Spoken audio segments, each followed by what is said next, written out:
Hello and welcome to Gardener's World. Been a funny old year in this garden. Like most of us, the weather's been a little bit up and down, but I would say the garden's held up okay. What's been lovely about a gravel garden, it's just bumbled its way through the season. One thing's finished flowering and another thing has arrived. I'm just tidying up this Tophill and wouldn't always cut back those old stems, but that Galatella, which is called Goldilocks Aster, is going to have its moment. And I want that to shine. And these were just starting to sort of draw my attention as I walked in. And I think that's lovely against that vertical. But even the things I put in earlier in the year, like the evening primrose, has just flowered and flowered and flowered. And that again with a calycanthus and a little melillinia popping up. And then I've got the wildlife just enjoying the eryngium down in front of me, and that's like an electric blue. Coming up on today's programme. Francis visits a garden that's designed to be a haven for wildlife. This is a mass of insects. I can see bees on it, there's some little beetles and bugs and loads of different kinds of flies. So by maintaining your garden cleverly and letting things flower, you can really maximise the biodiversity as well.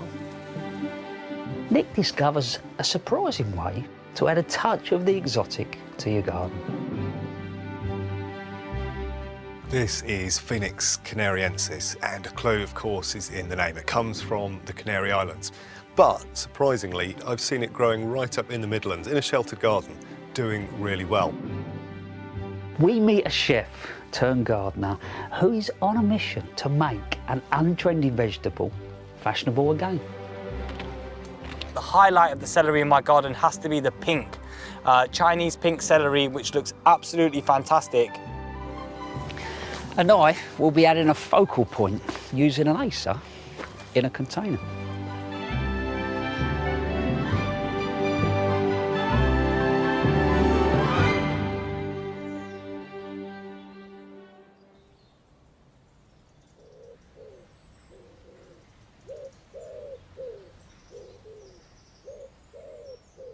The garden, I think overall, I would say I'm happy. It's come on leaps and bounds. Obviously some things have done better than others. It's a fantastic time of year though just to take stock. You know, everything's at full growth, what's worked well, what hasn't. But don't forget to enjoy the things that are having their moment. And for me, it's got to be the grasses. And I know they're not everybody's cup of tea, but they're a great reminder that your garden does not need to be full of A-list celebrities. You know, you're making a movie, you've got loads of stars, but actually you haven't got a storyline. And grasses, fantastic plants for bringing the best out of others. But also you'll find a shape and form that works for you. Look up there, look. Calamagrostis, strong, vertical, holds its structure right through the winter. There, Melillias, lower foliage, slightly more open flower, a little bit softer. Here I've got panicum foliage, the same, but again the flower is lighter. Think what those plants do. Every single one of those will affect the atmosphere of your garden. And on top of that, they bring movement, sound, moment of calm. So guess what? I'm going to add some more today. So what am I trying to achieve here? You realise that that's a dark canopy. So you can put something light against it, poof, the whole area comes alive. The soil is really dry, so I've added some organic matter really, well rotted manure, and not so much because I want to add nutrients, it's more help with the moisture content. That hedge is really sort of taking the moisture out. Here you go. Miscanthus cosmopolitan. Straight away you can see that against that, it looks different. Think about it, flower comes and goes. That is going to be there, you know, right through the season. So I'm going to work it all the way through the garden, and this is going to be its final destination. So Miscanthus cosmopolitan, this will take light shades. Some of them want really open conditions. You'll probably get till about between 5 and 6 foot. Let's tease these out. Really strong roots. Hole-wise, what I'm doing is making a hole that's probably about twice the width of the plant, and then just work that soil back in around. So I just firm that in as the key plant's in. Now we're just going to build off those. You've got the white of the foliage. Let's have some flowers, shall we? So this, well, it's changed its name, but bear with me, all right? So Aster divaricatus. So US on the end, but it's changed to Eurobia divaricata. So it's an A on the end. Or we could just call it white wood aster. Let's go with that, shall we? And this is a good plant. It'll work in sun, but also in shade. Get to probably a couple of foot, sort of nice mound in front of here. So I'll have a couple of those in there. And there is some handy plants like this, which is when you want to go from a shady spot into sun, but you want to connect things, you want that little rhythm. So there you go. That's those in. So now, let's go for another aster. Well, another Eurobia, all right? That's called Twilight. But now look at the colour of that. Sort of lilac-y blue, yellow eye. So that picks up in the front here. I'm going to use it, just pepper it through. So over there, I want to put it because I love the way that it works against the Sambucus there, that elder. Something glorious about this, isn't there? Eh? The reason I've put those all together is not just about the flower. If you look at the colour combinations, yeah, the variegation is going to be there right throughout the season. Really good focal pull. So that Miscanthus gives me the big punch against the hedge, and then we build from there. A little aster here, you're looking at the white flower, but that will go. But look at that stem colour. That then talks to this stem, slightly milder, but there's a relationship, the yellow eye between the two flowers, so you're looking for all these little links. And on top of all that, the aster flower is a great form of nectar going in to the back end of the summer. And on that note, Francis went to Kent to visit a couple who have definitely created a garden with wildlife in mind.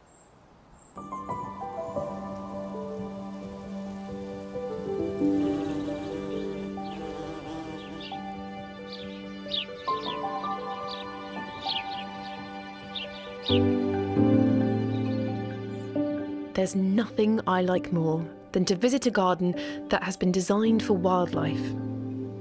And this one is truly inspirational in demonstrating what can be achieved. It's taken 20 years of hard work and dedication to create such a haven.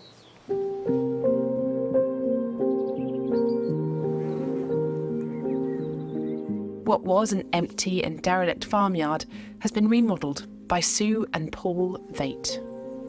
They had a vision to transform this piece of land made of impenetrable flint and turn it and the derelict outbuildings into a beautiful, wildlife-rich garden, designed and planted to attract every species of insect, mammal and bird they could imagine. But they wanted a beautiful space for them too. We wanted structure, we wanted some evergreen, we wanted to reference the local environment, the arable nature of the place, the hop fields. And you were also quite conscious of the wildlife being able to share this space with you? Yes, as long as you have things that flower, you'll get insects, but you need to have the flowers through the year, so we planted a succession of things that we knew the bees and the insects would come to. So the catmint, the lavenders, germander, which the bees really like. This area here was originally grass. We redid this as a sort of thyme and alpine things and planted the Santolina spiral. Look how beautiful this thyme is, especially at this end where it's fully carpeted. It's so stunning and way more species rich than grass.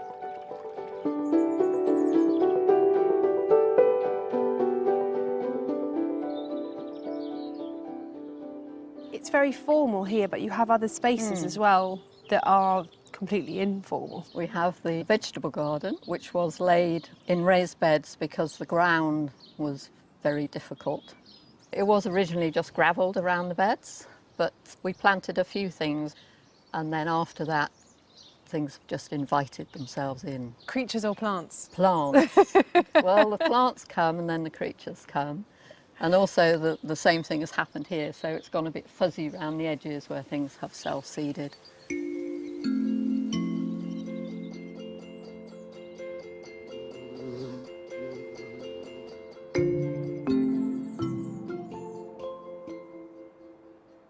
This is Santolina, or cotton lavender, and in the formal areas of the garden it's clipped into a beautiful spiral feature in lovely little balls, and because it's clipped it will always be silver. Here in the vegetable garden it's been allowed to go to flower, and it just shows you that your maintenance can also really affect the design of the garden. So this, obviously bright yellow, looks very, very different from the lovely silver colours of the formal areas. But the other crucial thing here is that this is a mass of insects. I can see bees on it, there's some little beetles and bugs and loads of different kinds of flies. So by maintaining your garden cleverly and letting things flower, you can really maximise the biodiversity as well.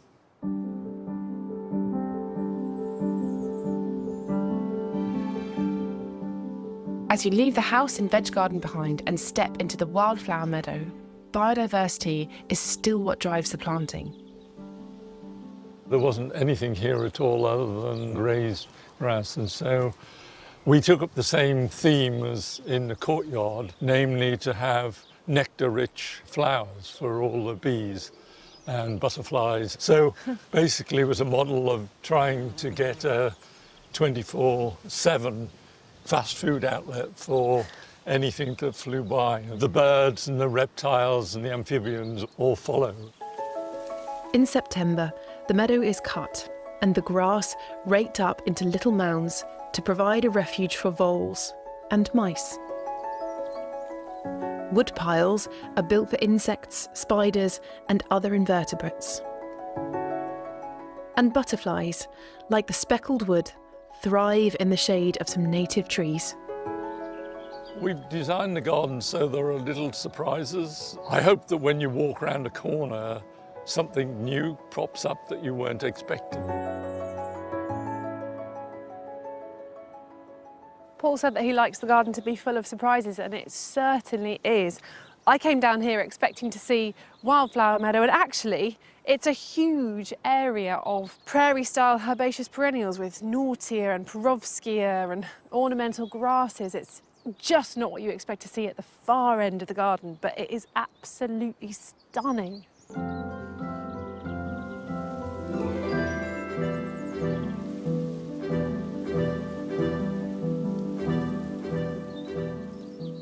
Have there been any particularly unusual or interesting species that you've seen in the garden? Insect-wise, we've had a pied shield bug, which I'd never seen before, a wasp spider, yellow and black stripy spider. The barn owl looks for prey, and the occasional marsh harrier comes up looking for prey as well. So we must be doing something right that you get top predators out there looking for something to lunch on. Clearly this is a huge amount of work for you both, and a passion of yours.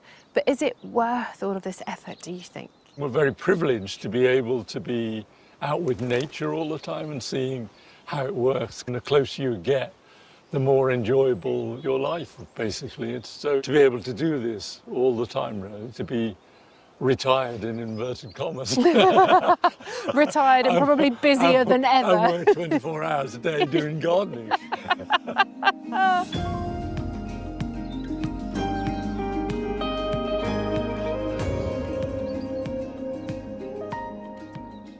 Bees and butterflies are really important indicator species to show you how biodiverse and varied your local environment is. And the amount of bees and butterflies that we've seen here today show that Sue and Paul have clearly got it absolutely spot on when it comes to choosing wildlife-friendly plants.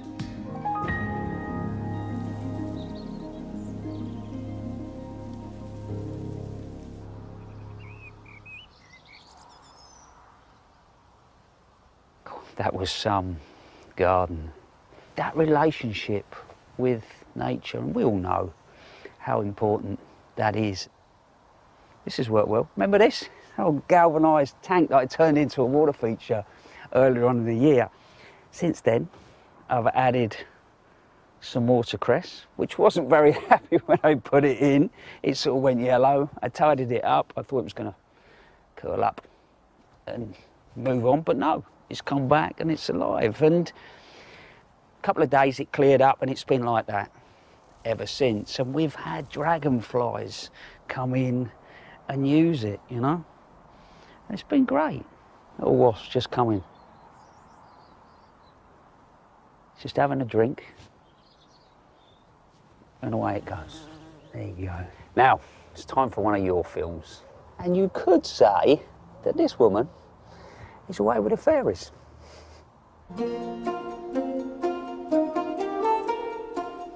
Hello, I'm Jill. I live near Edinburgh in Scotland, and as long as I can remember, I've loved gardening. I'm looking forward to showing you around my garden. My garden is small, but I've tried to make the most of the space available. The main feature of the garden are the 11 miniature landscapes on the patio. These gardens were designed not really as fairy gardens, but rather as real gardens in miniature. My container of choice has always been an oval black plastic dog bed. It's shallow so it restricts the root growth. Plants easily trail over the edges. Always raised 2'6" off the ground, so you feel you could enter into the world when you sit beside them.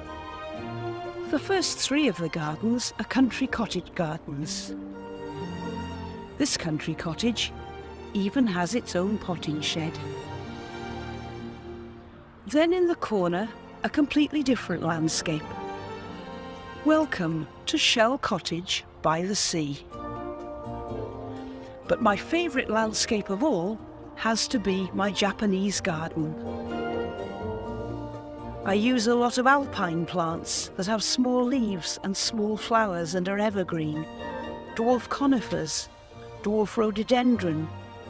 A lot of the sedums are really suitable for miniature planting. They require maintenance the same as a full-size garden, with pruning, weeding, planting, tidying, but so worth the effort. I really hope you've enjoyed this journey around my miniature world.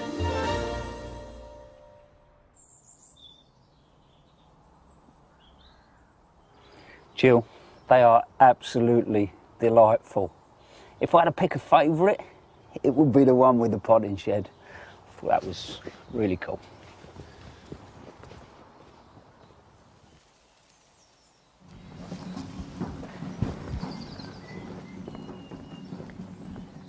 I might be a lone voice, but think back 12 months. First year in a garden, I'm trying to create one, and we have the hottest summer in history.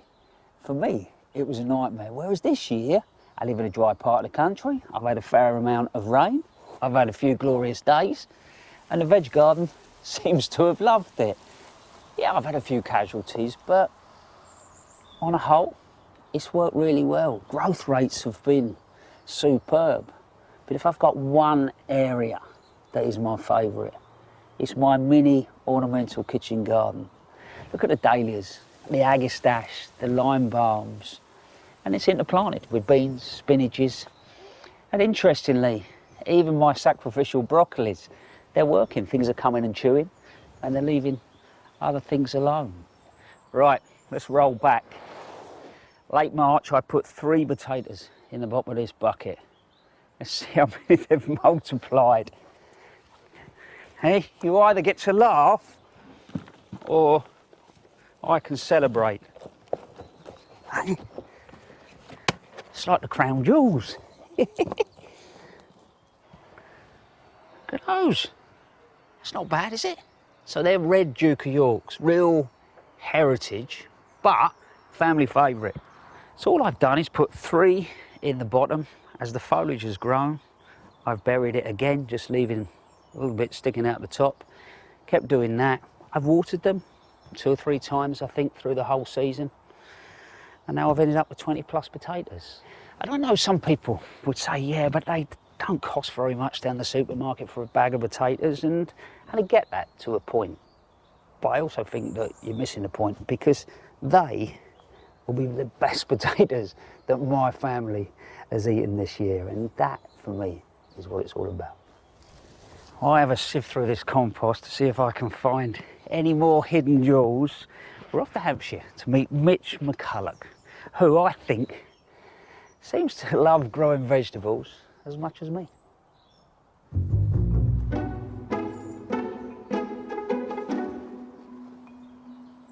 Yeah, I've got some aubergines. I've actually got some really, really cool ones. Here we have some really interesting varieties of aubergine. The long purple one is called the Chinese string aubergine. The white one is from the French Pyrenees. It's called Dogba white. These types of aubergine have a completely different texture to what we're used to. They have a lot meatier, a lot more tender, and a lot sweeter than the flavours that we experience in the supermarket. I'm a chef from London, and I was working in the catering industry for around 8 years. The last 2 years I was running a street food style business of my own, and realising that it wasn't actually making me happy or benefiting the environment. I decided to hang up my chef's apron in pursuit of a more wholesome and sustainable lifestyle.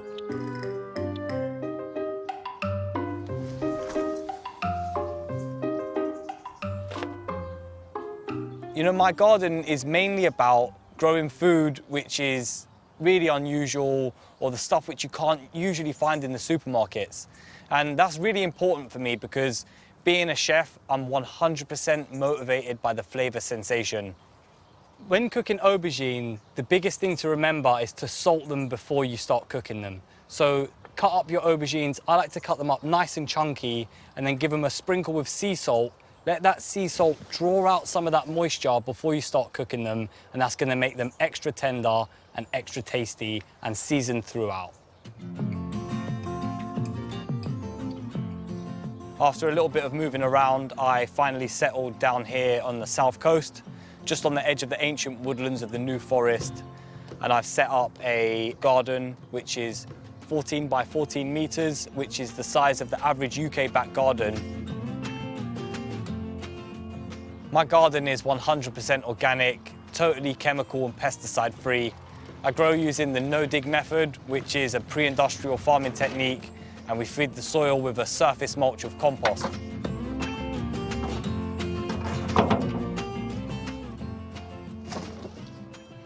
So I'm currently planting out some mixed salads for autumn and winter harvest to keep us in salad leaves throughout the colder months. And you know, if you're short on space, growing something like lettuce is going to be much better than growing a crop like an onion, which you get one harvest from. When you harvest with a cut and come again style with lettuces, you can get plenty of food for many, many months to come. And it's just absolutely delicious. Really fresh, buttery lettuce is something that a lot of people don't usually get to experience. So here I've got all different types of lettuces. We've got things like endive and some speckled butterhead lettuces, and that's just going to provide us with different types of textures and crunches within our salads. I think one of the most underrated and underused vegetables is celery. For me, celery is a go-to vegetable when making sauces and stocks. It's absolutely prized in French and Italian cuisine. And celery doesn't have to be boring, and it doesn't have to be that stringy celery that people usually associate with. I've got 3 different varieties growing here in the garden. We've got a really nice golden variety, and then a deep red, which is absolutely stunning to look at. But the highlight of the celery in my garden has to be the pink. Chinese pink celery, which looks absolutely fantastic and would make the perfect garnish for a Bloody Mary. I think it's, yeah, definitely a crop people should grow more of. I think in the 70s there used to be celery girls, and they used to have pin-up girls that would just promote selling celery. Celery was a really fashionable vegetable once upon a time, and now it's out of fashion. You're going to bring it back? Yeah, I'm going to bring it back. A lot of the time people ask me, what should I grow? And the answer is simple. Grow what you like to eat, or what's going to give you the best bang for your buck. There's two things that always come to mind: tomatoes and raspberries. Both of those guys are notoriously expensive in supermarkets, and you know, they don't really taste very good when you buy them there. When you've got homegrown ones, it's a completely different story. I grew 30 varieties of tomato this year, and my favourite has to be Atomic Sunset. Absolutely delicious, a real fruity start with a savoury note to finish. And yeah, I would highly recommend growing this variety. A lot of these varieties are bred in sort of hot countries, and you know, our climate just isn't the same here, so they can be a little tricky to grow, but you don't know unless you try these things. When it comes to cooking tomatoes, there's one dish that comes to mind, and it's this old school Italian recipe called pomodoro al forno con basilico, which roughly translates to tomatoes slow roasted in the oven with basil and garlic. Really simple to prepare. You just want to slice the tomatoes in half, scoop out the seeds and the insides, and then stuff it with some garlic and basil. Slow roast it in the oven for around an hour and a half on 110 degrees. And when they come out, they're going to be absolutely delicious. Somewhere between a roasted and sun-dried tomato. Boy, you've got to try this one, it's super tasty.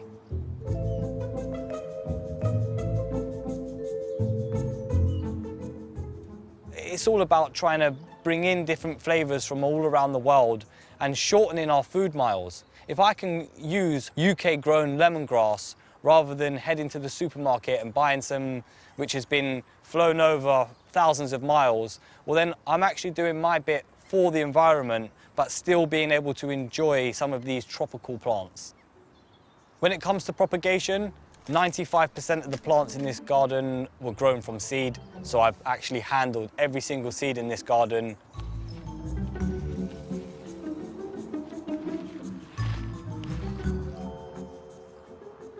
The crystal lemon cucumber is one of the easiest to grow.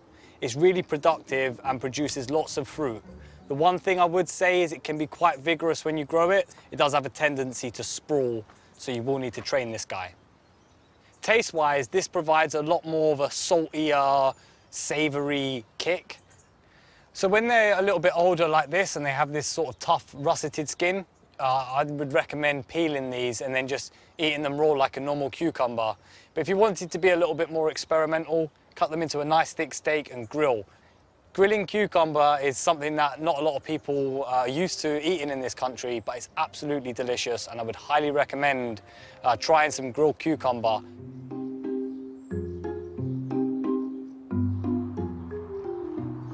I just wanted to spend more time outside in general, but also wanted to work with food. And you know, growing food and growing vegetables just kind of fell naturally to me. And yeah, the transition was relatively smooth. Am I a better chef or am I a better gardener? Well, it depends who you're asking, really. I definitely feel more confident in the kitchen and feel like I know what I'm speaking about, but I'm definitely happier in the garden and I feel like it brings out the best in me.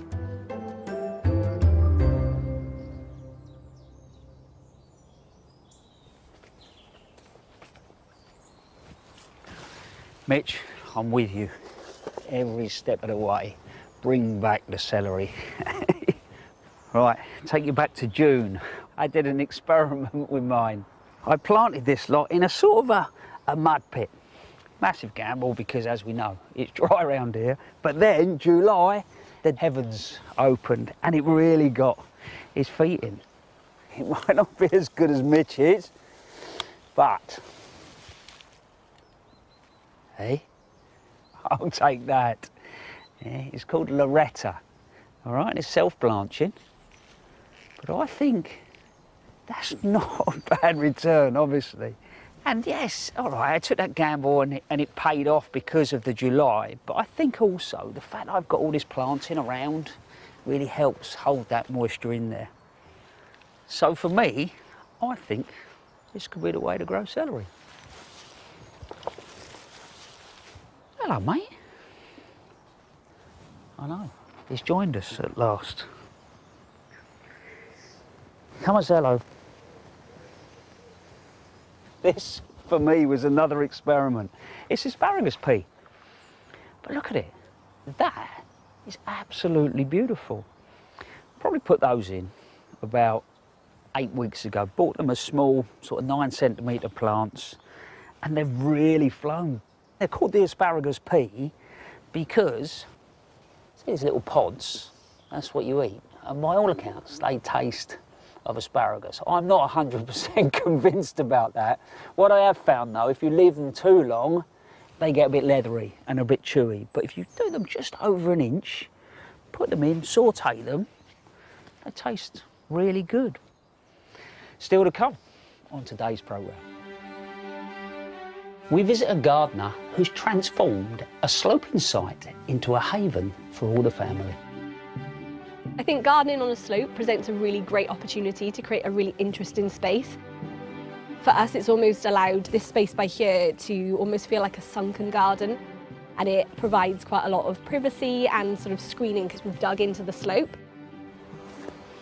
But first, Nick's been to Cornwall to visit a garden that's been inspired by the Mediterranean.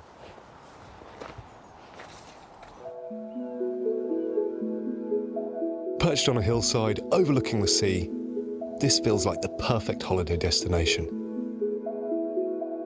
But Lamorren House is a piece of paradise that's closer to home than you might think. This Cornish garden is on a south-facing slope, and it's surrounded on 3 sides by the warming effect of the sea. And what that means is that it creates a very special microclimate that's virtually frost-free. What that means is that there's an enormous range of plants from all over the world that are able to thrive here. The garden has been created from scratch by owner Robert Dudley Cook over the last 40 years. Robert, you've got 4 acres of spectacular garden here, but that certainly wasn't the case when you moved in, was it? No, it was the position of being in St Maurs overlooking the sea that attracted us. But garden, no. It mainly was a collapsed copse, 12-foot high, blackthorn bramble, which had been allowed to grow. I would have thought for probably 50 years previously. Part of it was enjoyable and part of it was just hard work.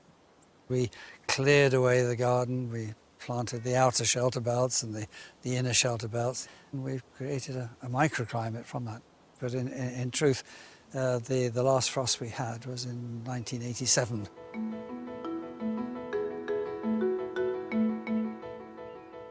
There's a very evident theme running all the way through the garden, and absolutely everywhere I turn there are palms. Yes, I mean palms together with the tree ferns are the statues of the garden.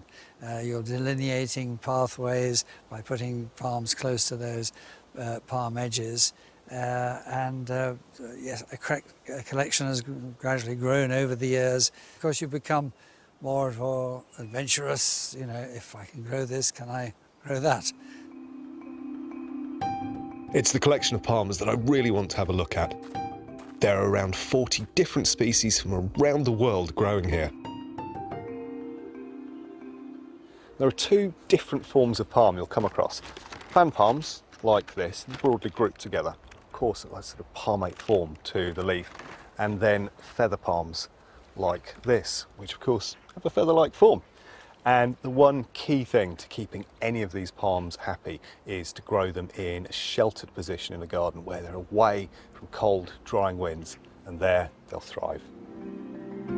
When planning your garden, palms can be really useful for providing structure, a focal point, or punctuation within a space. Growing up as a kid in Norfolk, I was astounded to see this palm growing in our local town. It just seemed incredibly exotic. But actually, this is Trachycarpus fortunii, and it's the hardiest of all the palms that we grow in the UK. It comes from China, and it can easily cope with down to -12. It's got the classic kind of fan palm look to it, those beautiful leaves up there, and then it flowers with yellow blooms in spring, which have now become these big fruit clusters or dates hanging out of the tree. But one of the things that I really love about this palm are these trunks. You've got this incredible kind of fibrous material, and then coming out of it, all the old leaf stems. Now you can cut those quite specifically to create beautiful looks. Or, another way I've seen it done, is you can strip all of this away, and what's left underneath is this beautiful, glossy, mahogany-looking bark, which you can polish up, and it looks impossibly exotic. But whilst Trachycarpus fortunei might be the most familiar, it's not the only palm that can do well in our gardens. It's about finding the right one to suit your space. Behind me here is our European fan palm, known as Chamaerops humilis. You can see it's naturally a multi-stemmed plant and it's surprisingly hardy. It will go down to minus 12 degrees or so. In terms of height, it'll probably push up to about 4 metres here in the UK. And you can see it's got those classic, beautiful, slightly lighter than the Trachycarpus, but those beautiful kind of fan-shaped leaves. Now, sitting just directly beside me here is its cousin, which comes from Morocco. As you can see, they're both growing here in this sort of gravel, rocky planting and associated with some plants that set up that kind of Mediterranean vibe.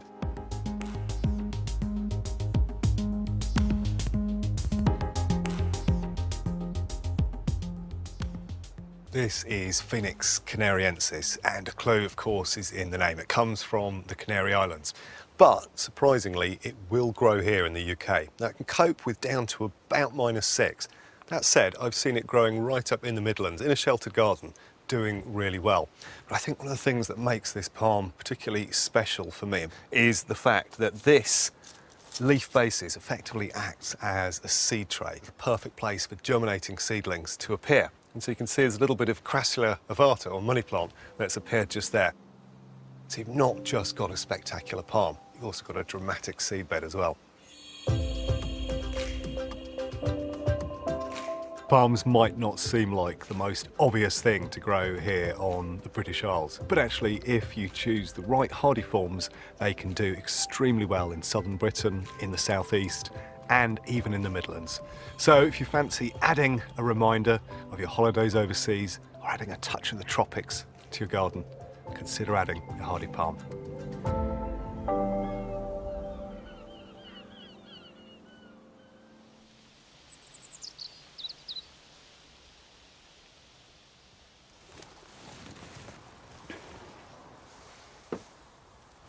I'm smiling to myself because I now feel slightly guilty that I haven't got any palms in the garden. That was an incredible collection, but also the views from there as well. Absolutely stunning. So this little courtyard, it's a lovely quiet moment, very green, but driven by shape, form, texture. You know, lots of different leaf shapes all the way through. But it's lacking something, you know, what I call a pause point. You want something that's going to jump at you. So we're going to go with this Acer, which that dark foliage will look great against there, but also it'll work well coming along there as well. Let's start from the bottom up. So what I mean by that, first of all, the compost that we're going to put it in. So Acer palmatum in general, they're a group that loves it just slightly on the acid side. That doesn't mean that they won't tolerate going into lime, because I've got one in the backyard that's more or less growing on limestone. So that means I started off with compost, peat-free, but ericaceous. So the compost is on the acid side. Then I'm adding topsoil because I want to put this plant into the pot for a longer period of time, and that feels like it's closer to its natural environment. And I suppose that idea of the natural environment, where do these grow? They're an understory woodland tree, love it sheltered. If you imagine leaf mould falling down on the ground over the years, it would compost down. So in my head, that starts to equate to composted bark. So I start adding composted bark. When I've done that, I start squeezing it. And first of all, just with those three, it sticks together an awful lot. These don't want to be soaking wet all the way through the winter. So I put horticultural grit in. And I'll keep adding the horticultural grit until I squeeze, and actually that falls apart. All right. So if I had to put that into proportions, it would be 2 parts peat-free ericaceous compost, 2 parts clean sterile soil that came in a bag, and then 1 part composted bark, and then probably just shy of 1 part of horticultural grit. So once we've done that, we can pot it up.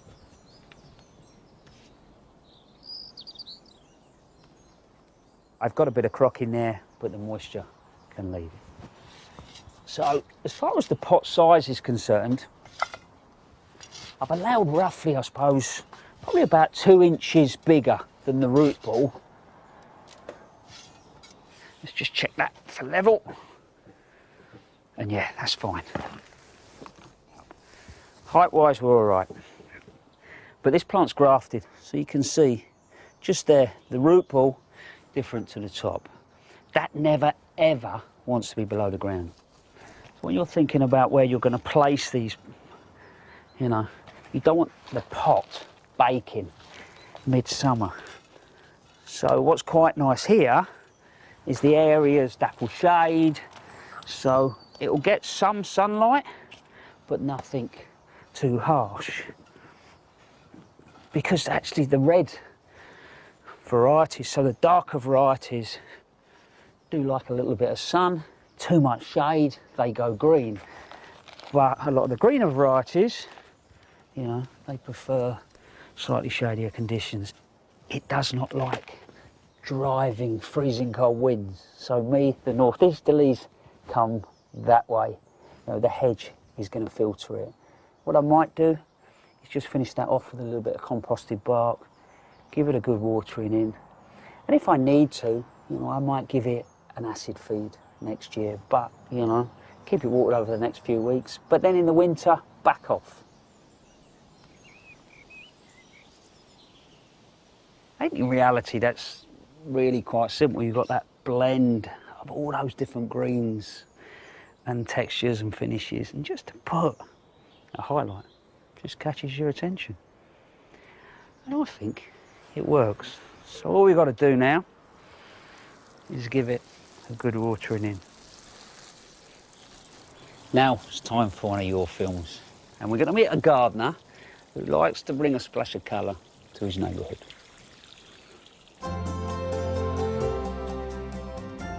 Hello, my name's Sean Schroeder. I live in Whitchurch in Bristol. This is my park garden that I do.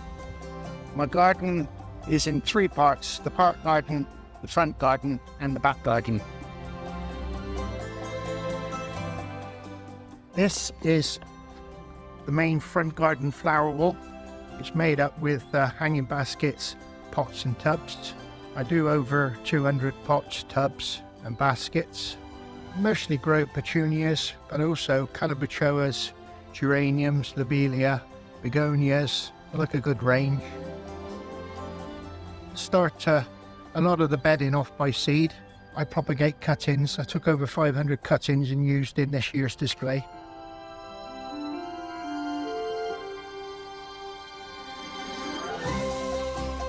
And then we come now to my back garden, which is mainly baskets on the pergola. And then I come, and this is my main flower wall. So I started the gardening about 5 years to this extent, and now it's just become an addiction. The fence is made up with small tubs. I've achieved 100% flower wall this year, no gaps. But I only attach to the rail of the fence because that's the strongest part, or otherwise it won't take the weight of the baskets. But I've been doing it now 5 or 6 years, and the fence is still sound. So I hope you like the garden. Thank you very much for watching.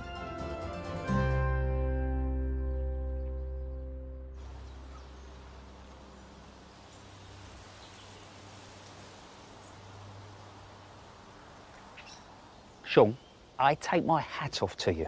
The dedication that you must put in to that garden of yours, that's quite incredible. And I'm not necessarily somebody that's that driven by colour, but your garden made me smile. And this is my summer offering, so I call these my holiday pots. You know, so I might go somewhere, you know, in a different country and see a plant that I love. And I know that I can't risk it in the garden because we do get rather cold this part of the country. So I grow them in containers, and then in the winter they'll go into the greenhouse. But the dahlias, the colours just popping through, the flowers are incredible. But look at all the different leaf shapes, the finishes, the colours in the leaves. Aeoniums in there, begonias. And the thing that's singing for me at the moment is the tree dahlia, Dahlia imperialis. And if we have a good September, I reckon I might get a flower out of that, but I don't grow it for that. It's the foliage, it's the backdrop.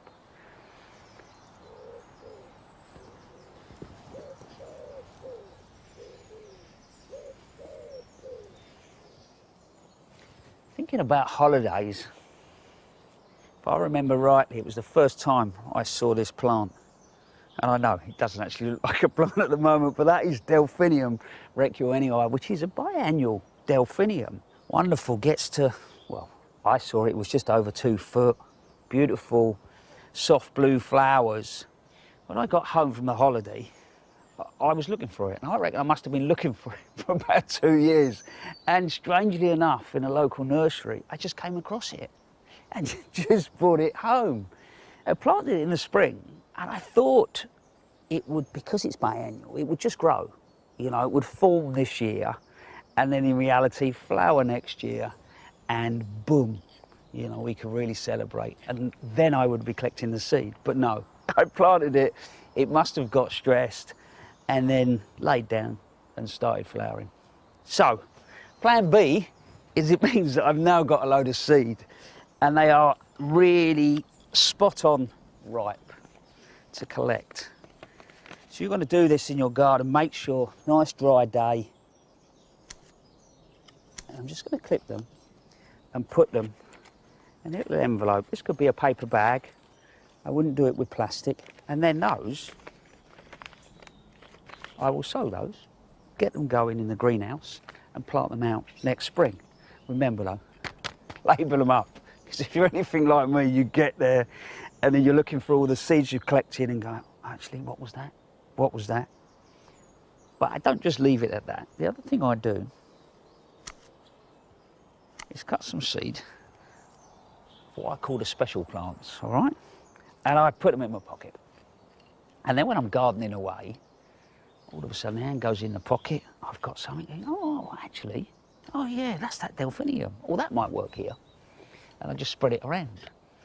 And hopefully the next year, I might get a lovely little surprise. And that's exactly what that is. That agastache here and there was from last year. I collected them in the front, and I must have been weeding in here and just dropped a couple in. And there you got the verbascum, here and there. And the same thing. It's a lovely way of just adding little points, little surprises through your garden. And if they work, I promise you, it's far better than you will ever design with plants. And if they don't, you just weed them out. So, while I finish collecting those seeds, we're off to Swansea to meet Victoria Wade, who, not unlike me, has been creating her garden over the last couple of years.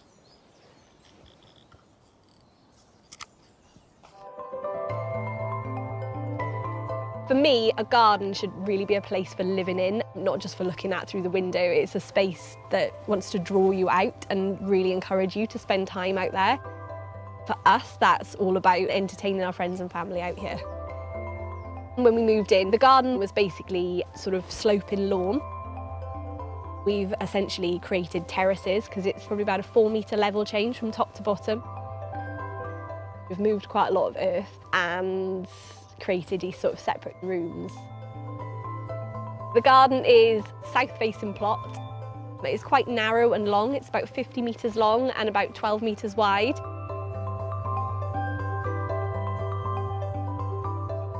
I think gardening on a slope presents a really great opportunity to create a really interesting space. For us, it's almost allowed this space by here to almost feel like a sunken garden. And it provides quite a lot of privacy and sort of screening because we've dug into the slope. We've had to create quite substantial retaining walls to support all of the groundworks, but that's really provided us with an opportunity to make a really interesting space. It's given us the chance to have lots of different levels of planting and different layers. And we've used the same type of plants at all the different levels, so it's meant that you get that sort of multi-level, multi-sensory experience. If you've got a sloping garden like us, don't be afraid to create those terraces and sort of move some earth around, because it makes the space, I'd say, really interesting, having all those different heights and different levels.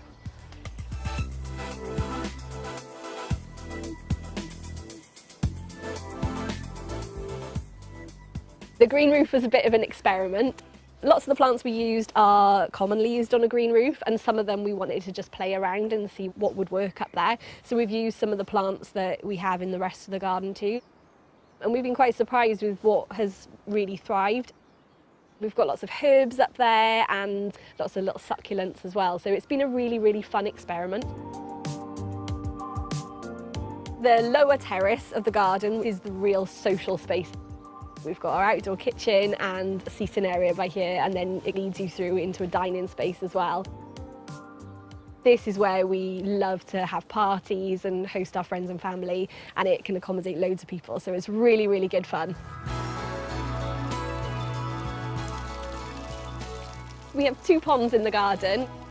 We have a wildlife pond and a fish pond too. I think water brings so much life to a garden. And we have loads of birds that come and bathe in here.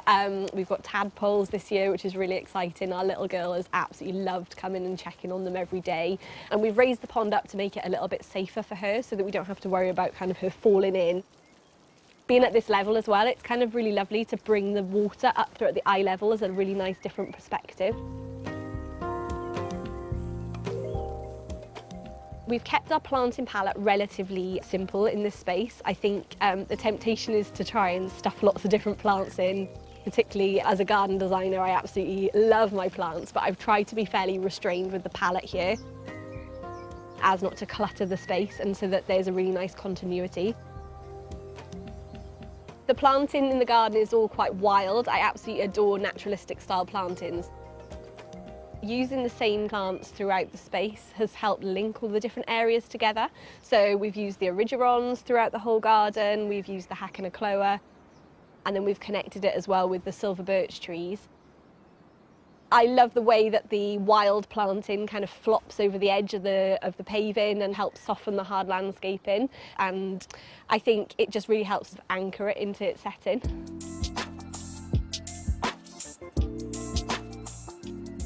We wanted to have a bit of fun with our lawn. We wanted to try and bring a bit more biodiversity in, so we planted loads and loads of bulbs, and they flower for about 6 months. So we start with the snowdrops in January, and then they go right through to the alliums, which have just finished flowering now at the end of May. We've also sown a lot of wildflowers in here too. The yellow rattle is doing a really good job of sort of weakening the grass to bring the wildflowers in, and we've planted some plug plants as well. So I just hope in time it'll all really start developing and just keep getting more and more rich and diverse. I come out here every day. It's just so grounding to see it changing with the seasons. It's only really been about a year since we planted the garden, so it's still quite young, but in such a short space of time, it already feels like it's bedding into the landscape. I'm really excited to see the trees grow in time and let things self-seed and put themselves around and start softening it, really, so that it feels like it's always been here.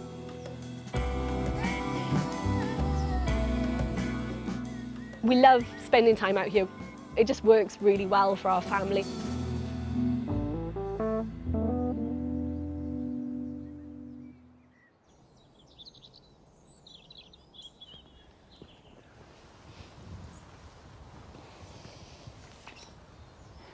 Isn't it wonderful to see a young family enjoying the garden?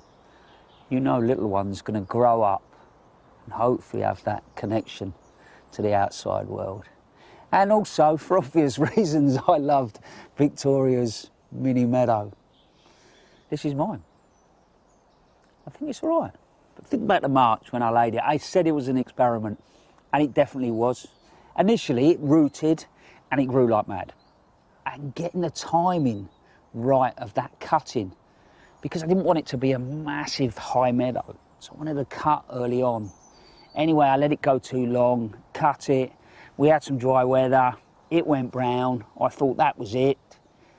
But then we had the wet, and it's come back and it's stabilised. And I would say for the last 5 or 6 weeks, this has been the height that it's stayed at. And that for me is just right. But the clovers have been incredible. And now the yarrow is starting to do its thing. And I'll just leave this be now, you know, and it'll brown off and then I'll tidy it up.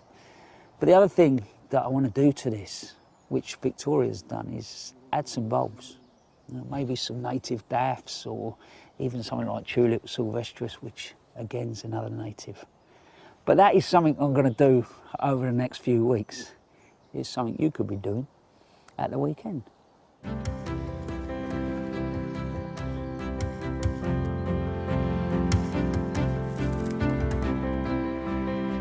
The tomatoes I sowed back in March are doing really well and they taste delicious. But to get them ticking over, I like to give them a weekly feed. Crops grown in pots or grow bags might run out of nutrients otherwise, and an organic liquid feed high in potash is just what they need.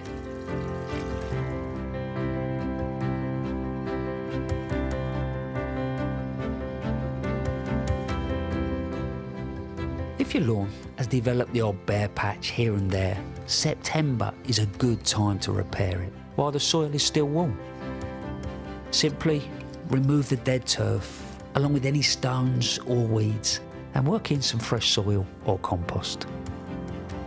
Sprinkle the grass seed over the top, taking care not to spread it too thickly, and then water it in.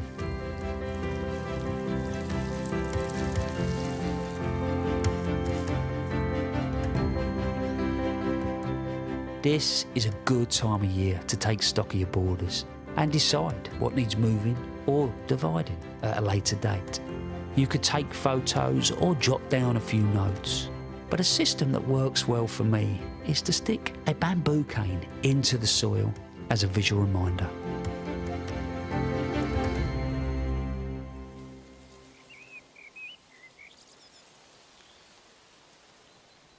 I think September in the garden is a fascinating month, and for me it blows my mind a little bit that so many people start to disengage. Kids go back to school and we start thinking about putting the garden to bed. There's still warmth in the soil, moisture in the air. It's a great time of year to start thinking about planting. But on top of that, we've talked about grasses today. That September light, even going into October, can make the garden absolutely magical. So maybe that is the message. Don't disengage. Keep gardening. Well, is that it from us? Yeah, he said that is it from us. But next week, Monty will be back at Longmeadow at 9 o'clock on Friday. In the meantime, look after yourselves.